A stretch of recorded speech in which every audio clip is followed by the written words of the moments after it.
What's going on, everybody? Hey, guys. Welcome back to Throttle North Podcast, Episode 2. I'm Josh.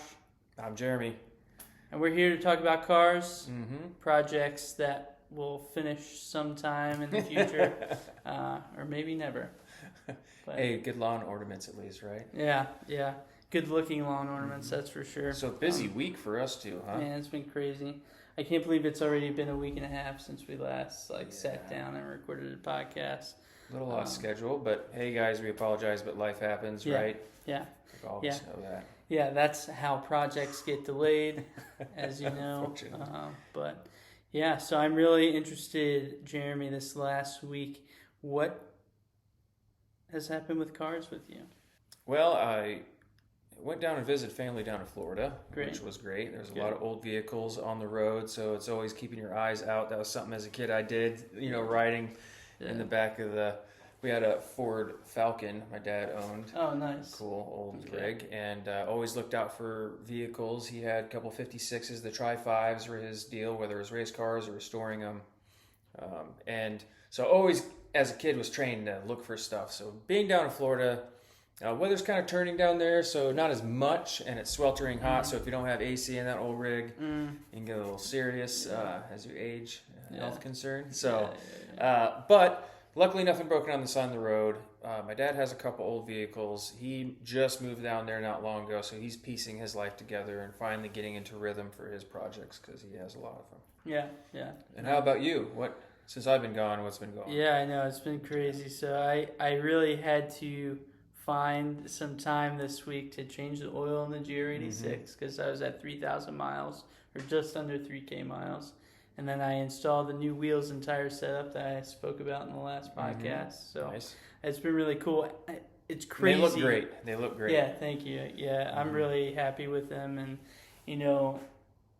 it's kind of an interesting concept that I learned a long time ago but never really felt in practice, that reducing unsprung mass.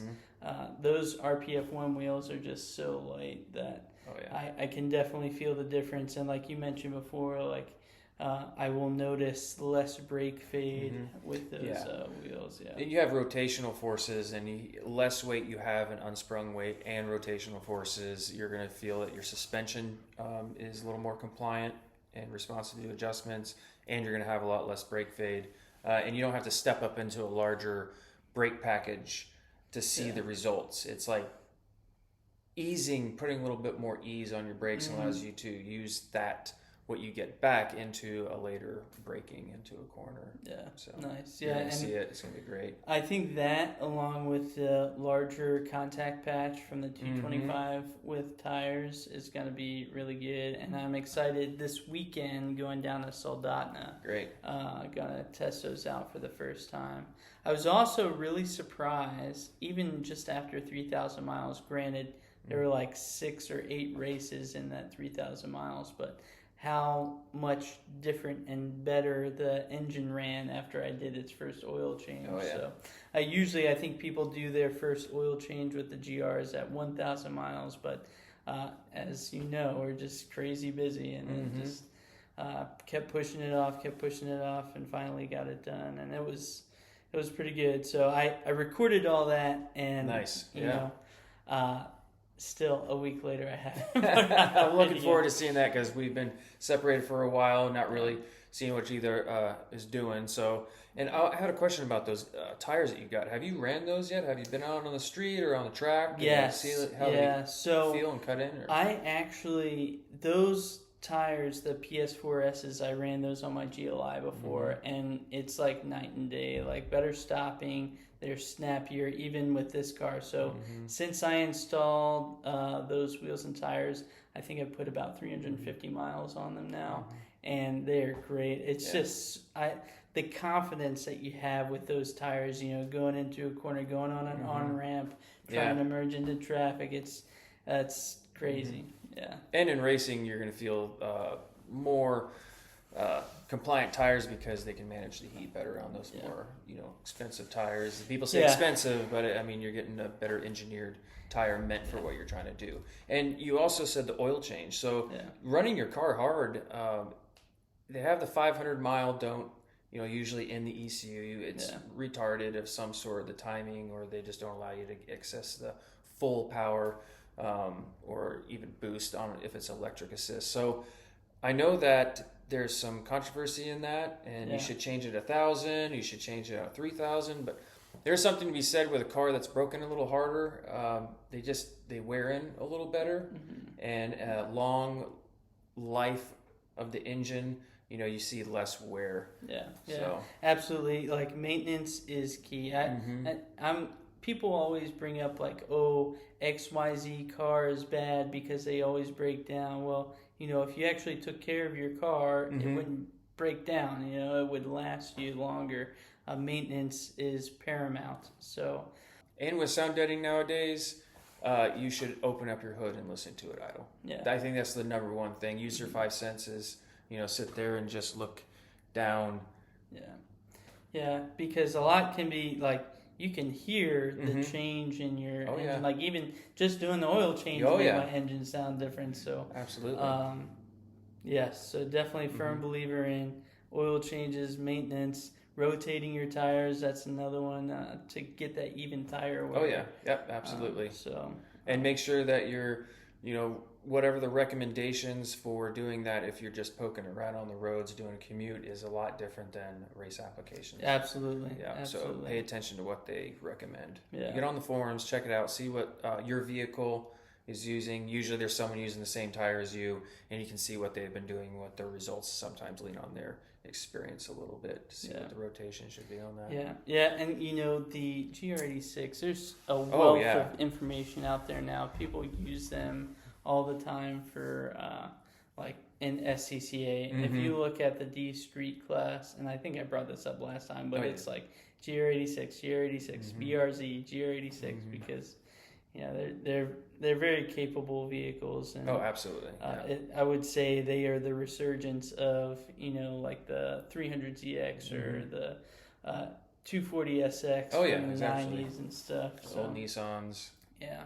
So I think it's really cool that Toyota has brought them back in that fashion because it's just a lot of fun to drive. Yeah. And I actually would compare it very closely to my 300ZX. I had a 91 300ZX for a little while, and it may have 2 less cylinders in a flat formation, but same amount of power, almost rear-wheel drive, front engine, like lighter. It's such. And that engine was fairly low for a vehicle, so it had maybe not the same low center of gravity as the GR has, but pretty close. Yeah. So. Man, I will say I do miss that car like crazy. Yeah, there's always that vehicle witness. Yeah, the one should have never sold her. Yeah, for real. So let's talk briefly about kind of this upcoming schedule because it'll impact what our next topic is. But so tomorrow, my parents are coming into town because this weekend we are going to Katmai for a few days, and that is an epic trip. Yeah, it's going to be awesome. I'm really looking forward to it. You're gonna have a lot of fun. Yeah, and then my brother and I, before going to Katmai, we're heading down to Soldotna for a race on Saturday. So we'll be leaving Friday for a Saturday race, coming back Saturday night, then flying out Sunday, coming back Wednesday. I mean, the next week is going to be insane. So, and how many races have you already done on foot since your brother's been here? Quite a few, right? Yeah. We ran a 5K on Sunday. Okay. That was the running with the bulls, they call it. There's a muskox farm up here in Alaska, and their annual fundraiser is this running with the bulls, which is like a trail run around all the pastures that the muskox live in. So that was cool. But this Saturday's race will be a autocross race. Nice. And I'm looking forward to it because it's the second to last one of the season. The last one of the season is going to be the weekend of September 13th here at Alaska Raceway Park. Oh, yeah. So that should be a good time. If you're up here, go. If you're just visiting, you happen to be in the area, that's a very cool racetrack. Yeah, go check it out. It's a lot of fun out there. So I say all that to say we probably won't sit down again until next Saturday or Sunday, which this episode should still come out this upcoming Monday. I'll schedule it for Monday, but And it'll give me a chance to say something because I was on a trip. Really just got to absolutely look at cars and poke around with other people's projects that are pretty cool. And fun I'm really and interested. very unique. What the coolest car you thought you saw while you were down there in Florida? Well, so my father has a 1984 Mercury RS. Oh, okay. So it's pretty cool. Just it's a primer. It's all bodywork's all done. It's got final prep before the last coat of paint on Wow. it. And beautiful car. He kind of updated the K member in it and just updated the suspension so it was a better riding car. And he's just going to cruise in it. It's a really cool V8 and those things that were untypical firing order for the cars, for those Fox body cars. So anybody that knows about them, they're pretty cool. Yeah. Little things. They're kind of got a bubble butt on them, you know. Yeah, the bubble glass they call on the back, and it's a more rounded rear fascia and lights and whatnot. So a cool car. I like that one. He has a Model T that he's converted. He built his own chassis, and it has running gear, all of the axles and control arms and springs and everything out of a 1980s, I think it's also a 1984. It was his old Jeep Cherokee that he had over 550,000 miles commuting back and forth from the Matsu Valley to Anchorage. That's pretty cool. And now it's being turned in. We'll throw some pictures. I have that in this. It's a really cool rig. He's been working on that. And then just other what I've actually seen on the road down there. There was another older like fiberglass bucket that were sold in the 90s. You can tell a guy like chopped and reworked, kind of sketchy. But and then there was an old Roadster that was similar to the 1930s that they had, which where they just welded the door shut and you just stepped into it. And wow! Yeah. People usually threw the flathead Fords on there, and so one of those old ones. And then there was some unique newer stuff like a G8, Pontiac G8, and I actually saw a Vauxhall. I think it was a clone of the same body style. And so I was trying to collect all the body styles, right? I saw a Pontiac GTO. Nice. Looking for one of those, found one of those. So I got three. Okay. I got three out of them, and I believe a Vauxhall clone that were sold in Britain. And then the Holdens were the Australians. Yep. Yeah. Okay. Nice. Well, that's cool. So man. I was trying to collect the whole set, and I got three. So that's okay. I was also looking out for those. They were the car truck, like El Camino. I can't remember the name. We're gonna have to look that up. Someone in the comments, you know what I'm talking about. Yeah. But they made a truck version on that same chassis as the GTO. Okay. I can't remember. I think yes, Ford also made one. I can picture that in my head. Yeah. Okay, I know. Mighty Car Mods, they have. They know. They know. Yeah. Absolutely. Yeah, nice. Well, what else we got to talk about? We got to update the people. I was actually going to ask what kind of your plans are for the next week and a half since we won't see each other. Oh, yeah. You're going to be busy. Yeah. I'm going to have time to breathe and get some stuff done. So I'm going to put the TRD skid plate on our 2015 TRD Trail Runner that we have. Yeah.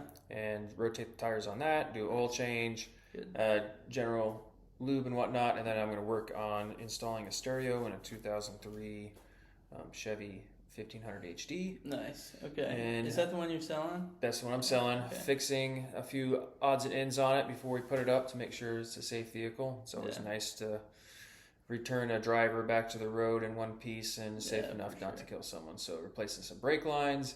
And then, I'm going to start cutting up a vehicle. Okay. So, I'm going to make a chassis for my 85 short wide. So, dang. All right. So that's pretty cool. More to come. That's a secret. We'll review that on another day. Yeah, that's going to be a really cool project, man. I'm looking forward to that. Nice. And yourself, besides going everywhere, you have any time besides the race to fit in some sort of car project. Yeah, so I will need to, before I go back down to Soldotna, I ordered a Carista OBD2 dongle because the TPS new wheels, system, the TPMS sensors on the new wheels are not synced with the ECU. And apparently, according to ChatGPT, Carista is the only app that can actually write the TPMS sensor hex identifier onto the ECU. Sorry, I almost said CPU.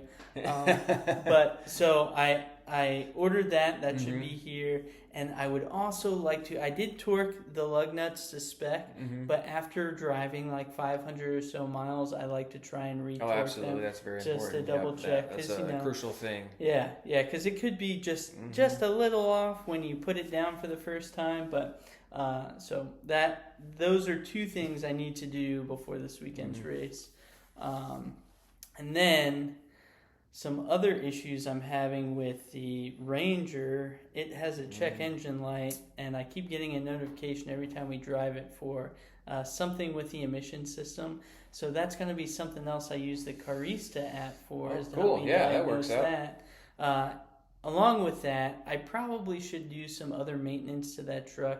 I think I've only gotten the oil changed at Kendall Ford out here, and they don't do the other stuff that needs to be done, exactly. like changing the air filter, doing the spark plugs. So I think spark plugs is probably going to be my next step because it is running a little rough, which is really unfortunate. I mean, I've had that truck for 4 years now, and how many miles do you have on it now? It has like 86,000 miles. Okay. Yeah, at least pull them and take a look at them because it may be indicating something with the emission system. Foul plug or something that looks overheated. Yeah. But yeah, O2 sensors, hopefully not that. Something, maybe just a gas cap. No gas cap seal on it. Truck. Oh, really? Just have a flap on it, huh? Yeah, it's just a flap. Just the loincloth. That could be it, but systems. That's what I'm hoping that this Carista app will help me figure out. Oh, yeah, what hopefully. the code is. So I'm really sorry. I think I missed your joke. I have an O2 sensor socket, which is important to get around that pesky wire. Okay. So if you need to borrow it, I have a couple different sizes. All right, great. Yeah, I'll let you know.